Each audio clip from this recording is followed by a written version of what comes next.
Anak saya udah disuntik tuh sekolah. Itu pakai rekomendasi apa, Bu? Ini salah, ini perencanaan begini. Ini yang saya katakan tadi, ini konsekuensinya luas. Kita juga nggak tahu anak-anak Indonesia ini di booster apa enggak. Anak-anak kalau keluar kota sekarang ini kan harus dicucuk hidungnya semua satu-satu karena belum di booster.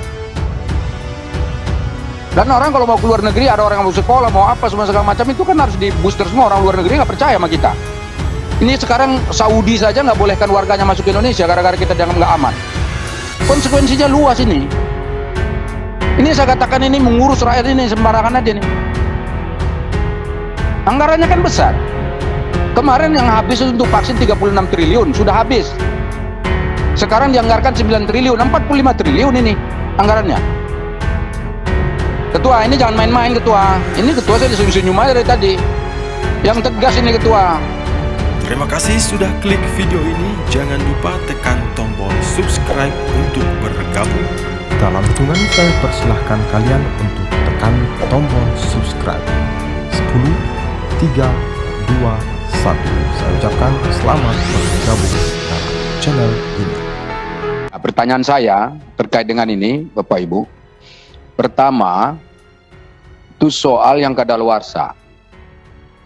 Kalau misalnya kebutuhannya 44,8 juta, ini posisi yang kadaluarsa di mana? Apakah ada yang 47 itu? Atau yang 47 itu juga termasuk bagian yang dari kadaluarsa? Saya ingat waktu itu, Bu Rizka itu janji untuk mengasih data ke kami. Karena waktu itu nggak bisa jawab kan, yang soal kadaluarsa. Sampai hari ini datanya belum masuk, atau saya yang belum terima. Ya kan? Ini penting. Nanti ini berurut nih pertanyaan sampai berikutnya. Jadi tolong ini, yang soal tadi yang 44,8 juta itu sumbernya dari mana saja? Apakah itu sudah clean bahwa itu semua akan bisa disuntikkan? Atau juga mungkin masih ada yang harus diperpanjang lagi masa berlakunya itu. Kemarin kan ada banyak yang sudah kadaluarsa tapi diperpanjang. Apa bagaimana strateginya untuk memenuhi itu? Itu satu. Kemudian yang kedua, berkenaan dengan soal roadmap vaksinasi COVID-19 di Indonesia. Apakah yang Ibu paparkan sudah selesai? Berarti tidak ada lagi vaksinasi. Begitu sudah terpenuhi 44,8 juta, berarti sudah selesai Indonesia, nggak ada lagi vaksin tahun 2023 misalnya. Atau setelah ini, setelah paparan ini, artinya nggak ada lagi. Artinya anggaran negara nggak ada lagi dipergunakan untuk itu. Mohon itu dipertegas. Jangan-jangan nanti ada lagi. Ya sekali lagi mohon dipertegas, apakah cukup 44,8 juta ini selesai, finish, nggak ada lagi vaksin COVID. Supaya tegas ini, karena sampai hari ini Pak Ketua, belum ada di dunia ini satu negara pun yang menganggap ini sudah endemi. Semua masih menganggap ini pandemi gitu loh. Dan WHO belum kasih penilaian, apakah ini sudah berubah status dari pandemi menjadi endemi. Berarti kalau masih pandemi, potensi untuk melakukan vaksinasi itu melindungi masyarakat kan masih ada. Kemudian kan soal boosternya itu kan capaiannya juga belum dijelaskan di sini. Saya enggak tahu ya kalau di paparannya P2P. Ini kan mestinya kan capaiannya udah berapa persen. Kalau nggak salah terakhir sekali dipaparkan di sini baru 41%, Bu. Sekarang udah berapa persen yang boosternya itu?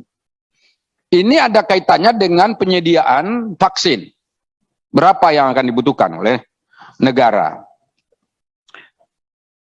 Kemudian berkenaan dengan lanjutan ini adalah soal roadmap yang disampaikan oleh Badan POM. Bahwa di Indonesia sekarang ini ada 4 jenis vaksin yang sudah memperoleh sertifikat halal. Ini dalam paparannya Badan POM halaman 5. Yaitu Sinovac, Bio Farma, G-Bio, dan Biotis. Nah, berkenaan dengan ini, saya mungkin tidak menanyakan soal Sinovac, karena Sinovac itu memang sudah dibeli. Bahkan sudah ada yang dihibahkan. Saya juga nggak nanya soal Bio Farma, karena Bio Farma justru ternyata banyak juga beli dari yang produk itu. Tapi yang mau saya tanya itu adalah yang vaksin merah putih dan GVVax itu.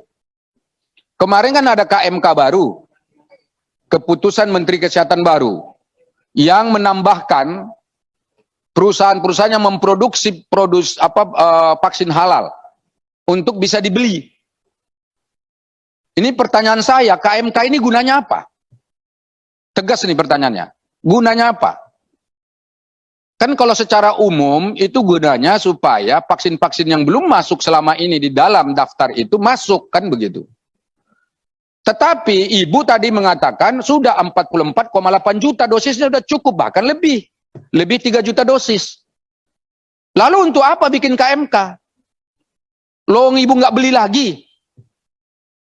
Kan nggak beli lagi, udah cukup. Apa ini makna daripada KMK baru itu? Kita di Indonesia ini kan pakai akal sehat juga untuk melihat kebijakan-kebijakan ini. Itu satu pertanyaannya. Kemudian yang kedua, itu tadi yang merah putih, yang biotis itu saya senang mendengarnya. Ternyata nanti potensinya itu besar karena mampu memproduksi 20 juta dosis per bulan. 240 juta tadi kalau nggak salah saya per tahun. Kan besar itu. Tapi ini dibeli enggak? Nanti jawabannya, yaudah nanti kita buat vaksin gotong royong. Ini sekarang roadmap-nya jelas nggak ada vaksin gotong royong? Kemarin Sinopharm itu dikasih untuk vaksin gotong royong, nggak laku itu. Nggak ada yang beli. Apalagi ibu mengatakan kita sudah overstock, kebanyakan stok. Masa orang ada yang gratis, orang mau beli yang bayar gitu. Lalu untuk apa vaksin merah putih ini lagi? Kalau nanti mereka produksi nggak ada yang beli, bagaimana? Bagaimana keberpihakan pemerintah dalam hal ini untuk menyokong, mendukung produk vaksin-vaksin dalam negeri? Termasuk tadi, kalau nggak salah itu GVVax itu yang masuk di KMK baru itu kan ada juga itu. Tapi kan nggak ada di dalam daftar yang sudah masuk di dalam stok-stok ini. Belum ada. Nah ini yang mungkin penting ya, termasuk yang vaksin merah putih juga kan belum ada ini. Kemarin tuh ada penjelasannya juga sih, saya dengar Ibu Rizka mengatakan yang soal vaksin merah putih itu mau digunakan tuh apa tuh ada. Ya kan? Tapi kalau di sini sudah nggak kelihatan karena stoknya udah melebihi batas yang dibutuhkan oleh pemerintah kita. Kemudian yang berikutnya, Pak Ketua, yang ingin saya tanyakan ini adalah soal progres daripada pelaksanaan vaksinasi itu sendiri. Saya dengar katanya nih kalau betul nanti dicek, itu masyarakat sudah mulai malas nih untuk ikut vaksin. Nah kalau ibu punya stok 44,8 juta orang nggak mau divaksin, itu vaksin untuk diapain? Lalu dari 44,8 juta atau 47 juta tadi itu sebetulnya masa kadaluarsanya kapan? Bagaimana kita mengamankan bahwa semua vaksin yang ada itu betul-betul masih eligible, masih bagus untuk disuntikkan ke masyarakat kita? Dan saya ingin mendengar dulu ini soal progresnya itu. Karena banyak sekarang orang nggak mau itu divaksin. Udahlah ini kan sudah dianggap mereda. Bahkan saya ikutin perkembangan orang yang terpapar COVID, hari ini se-Indonesia cuma 89 misalnya. Saya lihat tadi. Ya kan kemarin cuma sekitar 102, 103 gitu.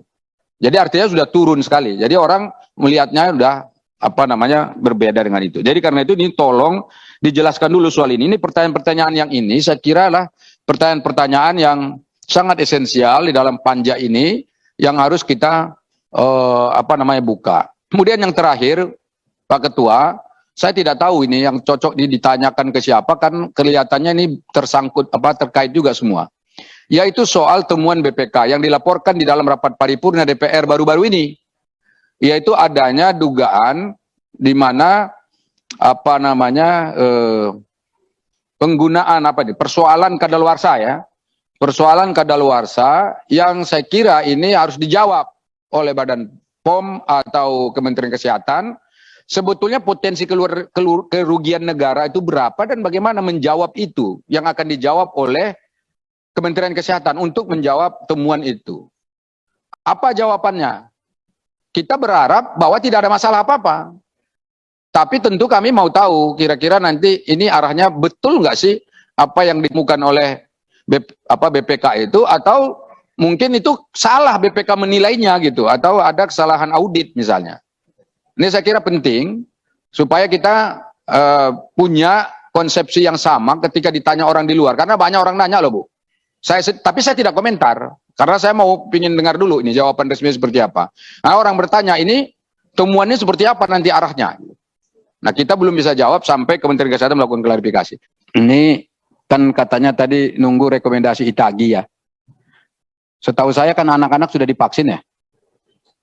Pakai Sinovac kalau nggak salah itu. Anak saya udah disuntik tuh sekolah. Itu pakai rekomendasi apa, Bu? Tagi Bapak. ITAGI juga? Iya. Nah, sekarang Ibu nunggu ITAGI apa lagi nih? Untuk boosternya Pak. Oh, untuk booster. Ya. Kemudian tadi kenapa Ibu tidak mau memasukkan di dalam perencanaan bahwa itu akan ada? Karena belum ada rekomendasinya Bapak. Ya kan Ibu bisa sebut bahwa menunggu rekomendasi dari ITAGI nanti akan disuntikkan ke 26 juta anak Indonesia, begitu loh. Oh. Jadi clear ini baru ada perencanaan untuk pengadaan lagi untuk anak-anak. Ini salah ini perencanaan begini. Ini yang saya katakan tadi, ini konsekuensinya luas. Kita juga nggak tahu anak-anak Indonesia ini di booster apa enggak. Anak-anak kalau keluar kota sekarang itu kan harus dicucuk hidungnya semua satu-satu karena belum di booster. Dan orang kalau mau keluar negeri, ada orang yang mau sekolah, mau apa, semua segala macam, itu kan harus di booster semua. Orang luar negeri nggak percaya sama kita. Ini sekarang Saudi saja nggak bolehkan warganya masuk ke Indonesia gara-gara kita dianggap nggak aman. Konsekuensinya luas ini. Ini saya katakan ini mengurus rakyat ini sembarangan aja nih. Anggarannya kan besar. Kemarin yang habis untuk vaksin 36 triliun, sudah habis. Sekarang dianggarkan 9 triliun, 45 triliun ini anggarannya. Benar nggak Pak Honesty? Kan segitu. Saya nggak tahu berapa yang sudah dibelanjakan oleh Pak Honesty, tapi kan hitungannya begitu kemarin. 36 tambah 9 ini sekarang.